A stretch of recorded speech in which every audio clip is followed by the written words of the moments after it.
اچھا علی بھائی، جو غامدی صاحب نے اتنے تعریفوں کے پل باندھے ہیں امیر شام کے، تھوڑا دھڑلے سے جواب دیں نا انہیں۔ اس شخص کے اس ٹاپک کے اوپر ڈی ٹریک ہونے کے لیے اتنا ہی کافی ہے کہ انہوں نے خلفائے راشدین کو یعنی ان کو ڈیگریڈ کیا ہے۔ ایسے جاہل شخص اور جڈ شخص کو کس بات کا جواب دیا جائے؟ سبحان اللہ، دل خوش کر دیا سر۔ ہاں جی میں تو پتہ میں تو سیدھا ایٹم بم ہی گراتا ہوں نا۔ آج کل آپ کے اوپر ایک بڑا ہی تنقید کیا جا رہا ہے کہ جو حضرت معاویہ اور حضرت علی کے بیچ میں آپ نے ڈسکشن کی ہے، تو اس میں کہا ہے کہ خلفائے راشدین مطلب کوئی نظام نہیں دے سکے جس کی وجہ سے ملوکیت اور دوسرا چیز جو حضرت علی کے مقابلے اپنے حضرت معاویہ کو محسن امت کا کہا ہے، اس پہ لوگ کافی اعتراض کر رہے ہیں کیسے کہہ دیا اور الزام لگایا ہے کہ آپ نے بس تاریخ کی باتیں کی ہیں، کوئی قرآن حدیث پیش نہیں کیا، تو مطلب اس کی وجہ ہے۔ اچھا علی بھائی، جو غامدی صاحب نے اتنے تعریفوں کے پل باندھے ہیں امیر شام کے، تھوڑا دھڑلے سے جواب دیں نا انہیں۔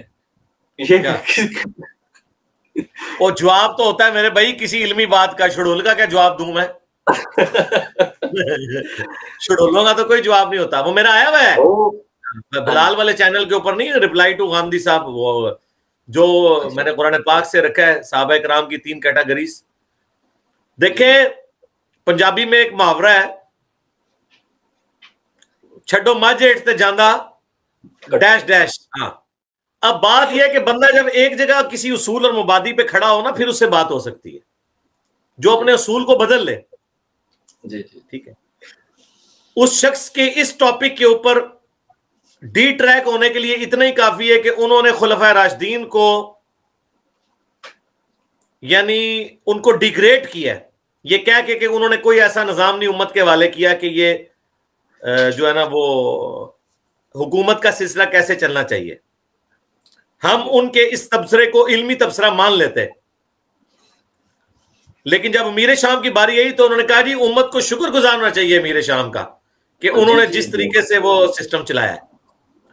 جو شخص امیر شام کو ابو بکر، عمر اور عثمان سے بہتر سمجھے، ایسے جاہل شخص اور جڈ شخص کو کس بات کا جواب دیا جائے؟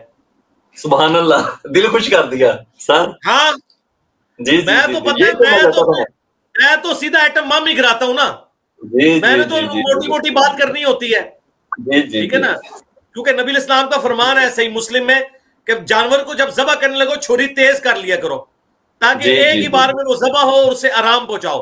ہم تو اپنے مخالفین کو آرام پہنچاتے ہیں، ایک چشتی رسول اللہ کہتے ہیں باقی سب کچھ ختم۔ اتنا بڑا تھپڑ ہے کہ وہ اٹھ ہی نہیں سکتے۔ ادھر بھی جو شخص خلفائے راشدین کو تو کرٹیسائز کرے، اور خلفائے راشدین میں حضرت علی رضی اللہ عنہ کو نہیں لے کے آ رہا، ہو سکتا ہے ان سے یہ باعث ہوں، شیخین کو، ابو بکر اور عمر کو کرٹیسائز کرے کہ وہ تو کوئی نظام نہیں دے سکے، اور اسی مجلس میں وہ یہ کہہ رہا ہو کہ جی امیر شام کا تو امت پہ احسان ہے، انہوں نے جو حکومت چلائی ہے جس طریقے سے، تو ہم کہیں گے بھائی تم اپنی جو ہے نا کشتی ڈبونے کے لیے خود ہی کافی ہو، اس کے بعد ہم کیا بات کریں؟ تم تو کسی بنیاد کے اوپر ہی نہیں کھڑے ہوئے ہو، کیا کریں؟ آپ کی مسکراہٹ مجھے بتا رہی ہے کہ آپ کو 30 سیکنڈ کا کلپ مل گیا آئی ایم مسلم اونلی کے لیے۔ لو یو علی بھائی۔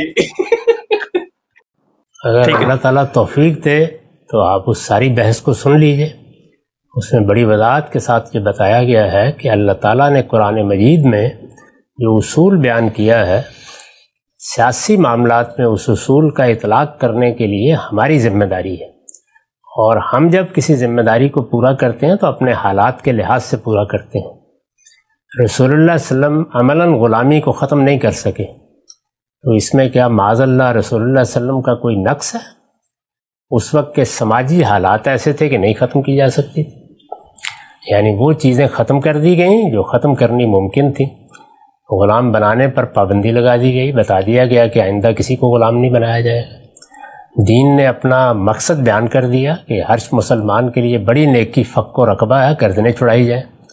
لیکن دسیوں ہزاروں کی تعداد میں جو غلام تھے، حکومت کے پاس وہ سرمایہ ہی نہیں تھا کہ ان کے مالکوں کو ان کی قیمت دے کے ان کو آزاد کرا دے۔ ایسے حالات ہی نہیں تھے کہ ان کے لیے گھروں کا فوراً بندوبست کیا جائے، وہ تو اگلے دن نکال دیے جائیں گے جب آزاد ہوں گے، ان کی معاش کا بندوبست کیا جائے۔ تو سیاسی معاملات میں جب آپ کسی اصلاح کا نفاذ کرتے ہیں تو حالات دیکھنے ضروری ہیں. تو میں نے یہ بتایا ہے اس میں کہ خلفائے راشدین نے جب تک معاملات جزیرہ نمائے عرب تک رہے اس وقت تک تو بہت اچھے طریقے سے ایک قبائلی طرز کا جمہوری نظم بنا دیا تھا اور اس کی بڑی تحسین کی تھی، اور یہ عرض کیا تھا کہ اس میں وہ سب اصول ملحوظ رہے جو اللہ نے بتائے ہیں، لیکن یہ کہ وہ ایک بڑی سلطنت کے لیے ایک جمہوری طریقہ بھی ایجاد کریں یہ خلفائے راشدین کی ذمہ داری نہیں تھی.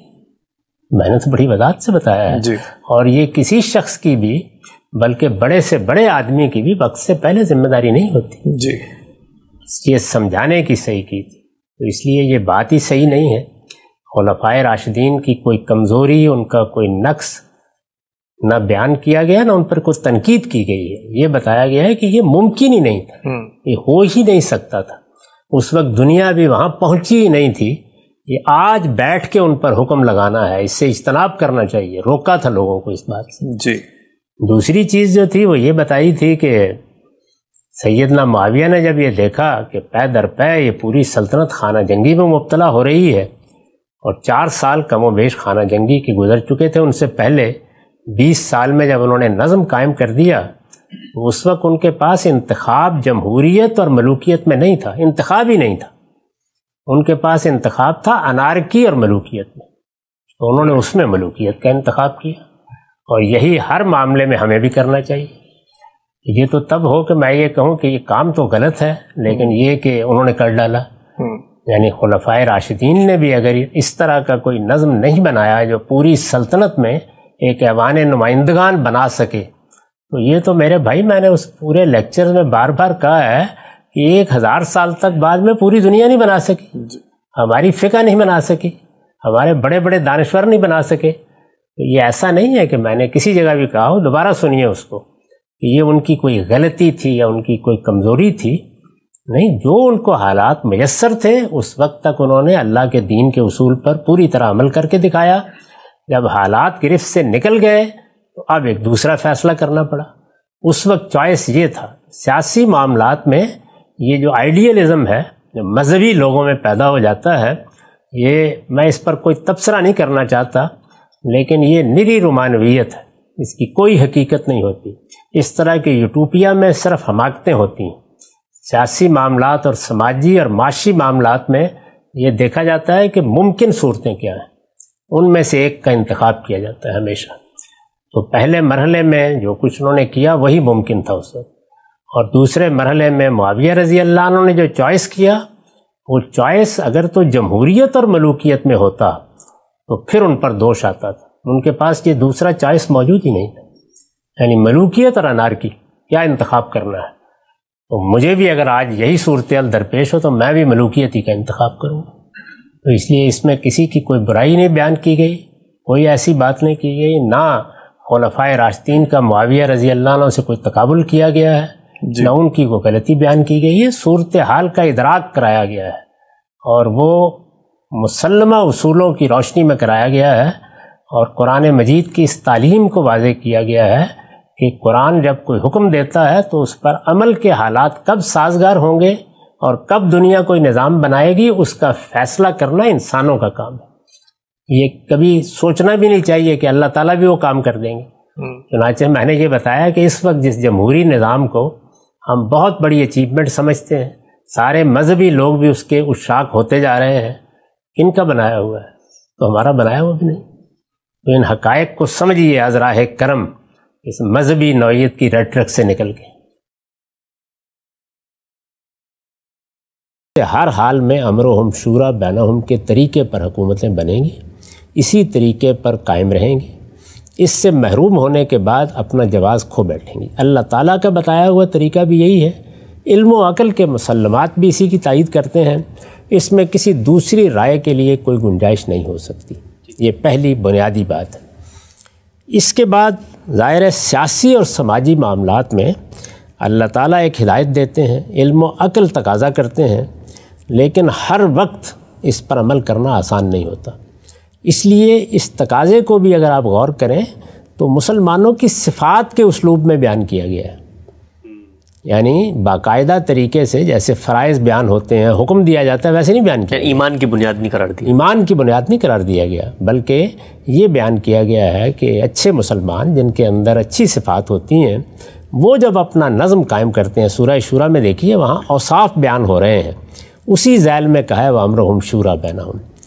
کیوں ایسا طریقہ اختیار کیا ہے؟ اس لیے کہ سیاسی اور سماجی معاملات، معاشی معاملات، ان میں زمانہ، حالات، تمدنی تقاضے یہ بڑا کردار ادا کرتے ہیں، آسان نہیں ہوتا یہ، تو اس لیے اس کا پورا امکان ہے کہ وہ دوسری صورت کبھی سامنے آئے، تغلب کی دوسری صورت سامنے آئے، تو تغلب ناجائز بھی ہوتا ہے، جائز بھی ہوتا ہے اور محمود بھی ہوتا ہے۔ اچھا، جائز بھی ہوتا ہے، یعنی اگر امرہم شورا بینہم کے تحت نظم قائم کرنے کا امکان ہے، اس کے اسباب میسر ہیں، اس کے لیے دستوری روایت موجود ہے اور اس کے مقابل میں تغلب ہے تو ناجائز، جس طرح کہ اس سے پہلے ہم ایک مفصل گفتگو کر چکے ہیں کہ خلفائے راشدین کے زمانے میں جب خاص طور پر خانہ جنگی کی صورت پیدا ہو گئی تو وہاں تغلب سے حکومت قائم ہوئی معاویہ رضی اللہ عنہ کی، تو تغلب اگر امرہم شورا بینہم کے مقابل میں ہے تو ناجائز، لیکن اگر تغلب انارکی کے مقابل میں ہے، یعنی امرہم شورا بینہم کے مطابق یا جمہوری روایات کے مطابق یا دستوری طریقے سے حکومت کا نظم قائم کرنے کے حالات ہی نہیں کسی جگہ پر، تو پھر کیا ہوگا؟ لوگوں کو چھوڑ دیا جائے گا، تو لوگوں کو چھوڑنے کا مطلب ہے انارکی، فساد پیدا ہو گیا، اس میں کوئی حوصلہ مند شخص اٹھتا ہے اور وہ انارکی کے مقابلے میں تغلب سے حکومت قائم کر دیتا ہے، تو یہ میرے نزدیک بالکل جائز عمل ہے۔ اور اگر انارکی یا ظلم و عدوان کے مقابل میں، اور ظلم و عدوان اور انارکی بھی گویا سامنے نظر آ رہے ہیں اور کوئی دوسرا حل موجود نہیں ہے، وہ آگے بڑھ کے ایسا کرتا ہے تو اس کا یہ اقدام محمود قرار دیا جا سکتا ہے۔ اسی اصول پر میں نے کہا تھا کہ معاویہ رضی اللہ عنہ نے بڑا احسان کیا اس موقع پر، انہوں نے اندازہ کر لیا کہ اتنی بڑی سلطنت میں جب ہم کوئی ایوان نمائندگان بنانے کی پوزیشن میں نہیں ہیں تو پھر اس کے سوا کوئی چارہ نہیں کہ ملوکیت ہی کو اختیار کر لیا جائے تاکہ پرامن انتقال اقتدار ہوتا ہے۔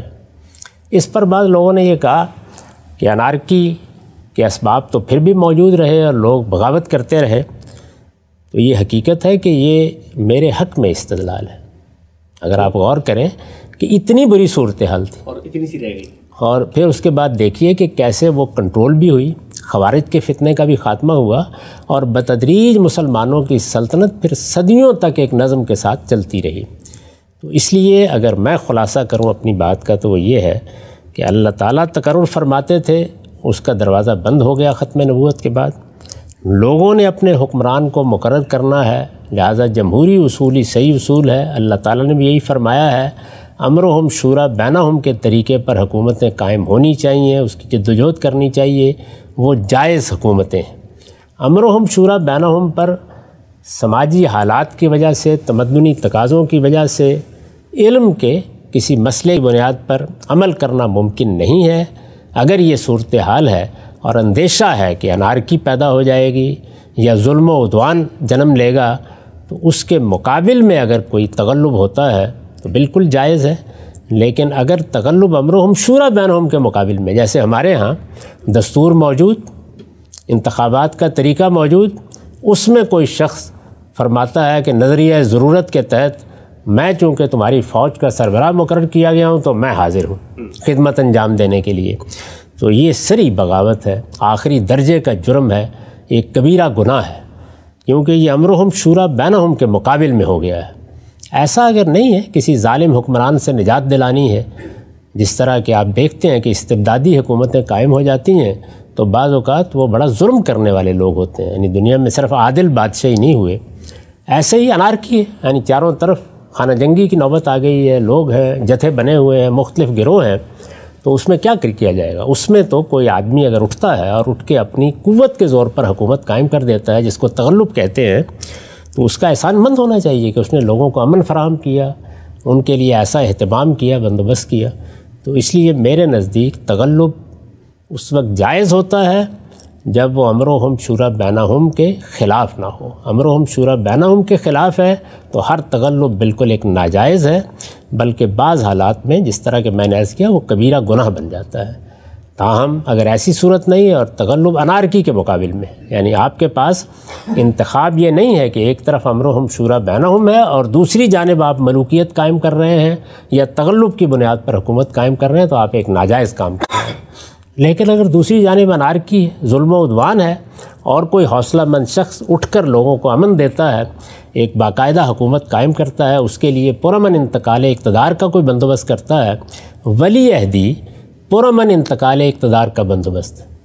اس لیے جب وہ اس ذیل میں آتی ہے تو محمود چیز ہے۔ اسی پر میں نے یہ کہا تھا نا کہ جب آخری مرحلہ آ گیا اور 20 سال کی حکومت کے بعد معاویہ رضی اللہ عنہ دنیا سے حکومت کر کے رخصت ہو رہے تھے، تو ان کے سامنے سوال یہ تھا کہ اب کیا امرہم شورا بینہم پر اس بڑی سلطنت میں جو 3 بر اعظموں کو چھو رہی ہے کوئی حکومت قائم کرنا ممکن ہے؟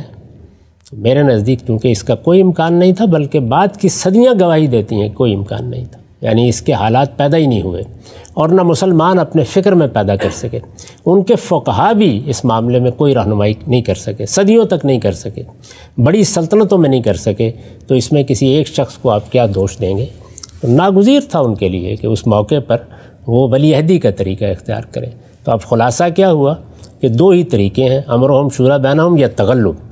تغلب چونکہ اسی بنیاد پر کھڑا ہے کہ امرہم شورا بینہم کی بنیاد پر انتقال اقتدار بھی ممکن نہیں تھا اور حصول اقتدار بھی ممکن نہیں تھا، تو اب ولی عہدی ہوگی، تو یہاں ولی عہدی محمود بھی ہوگی، قابل تسلیم بھی ہوگی، بلکہ پرامن انتقال اقتدار کا بہترین طریقہ قرار پائے گی۔ آپ دیکھ رہے ہیں کہ اس وقت اسی طریقے سے انگلستان کا اقتدار منتقل ہو رہا ہے، ولی عہدی کے طریقے پہ منتقل ہو رہا ہے۔